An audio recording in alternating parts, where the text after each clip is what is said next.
колеги пратеници, почитувана македонска јавност.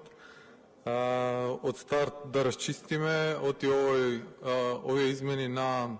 предлог измени на Законот за енергетика се користат да се наметне некој наратив дека ќе има поевтинување на струјата, да расчистиме, тоа врска нема. Овие измени на законот немаат врска со поевтинување на струјата, туку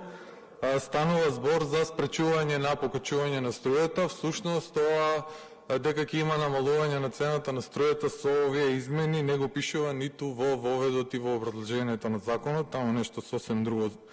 пишува. Конкретно за што станува збор? Според сегашната регулатива, универзалниот снабдувач со енергија, а тоа е Евана Хом, до 1 јули треба да основа нова фирма,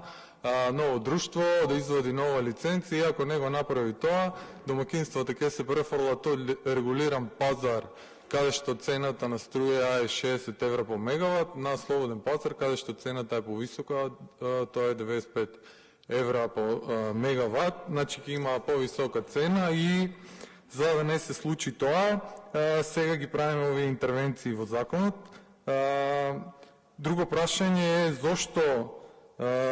универзалниот добавувач, многу битно прашање, не стигнал да си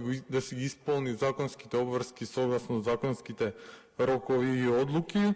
а тоа е затоа што се чекаше согласно со Мицковски да се согласи дека Евана Хом ќе биде универзален снабдувач со електрична енергија, наместо тоа да го прави домашен ентитет, и затоа впрочем он во предизборието беше и на гости во Виена. Инаку, решението за поевтина струја е левичарско, тоа без дилема, да не се лажеме, и тоа предвидува дека во јавните услуги, како што е снабдувањето со електрична струја, не смее да има приватен интерес, како што тоа сега го има Евана, затоа што јавните добри услуги се оние минимум добри услуги што мора да ги има секој граѓанин за да има минимум пристоен живот. А за да ги има, тие мора да бидат подостапни, за да бидат подостапни треба да бидат поевтини, а за да бидат поевтини мора да бидат под капа на државата, затоа што приватниот базарен интерес на газдите налага на крајот од дравенката они да имаат профит. Тоа значи дека они во цената покрај тоа што ќе си засметат трошоци, мора да си стават и маржа за да имаат поголем профит, за разлика од тоа целта на државата е струјата да биде поевтина, односно да биде подостапна, и затоа државата нема да става толкови маржи и по автоматизам ќе имаме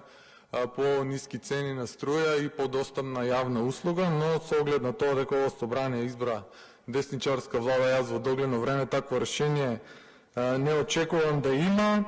Што се однесува до законот, ние ќе го поддржиме затоа што народот нема што да страда поради игрите на Мицковски со газите на Евана. Благодарам.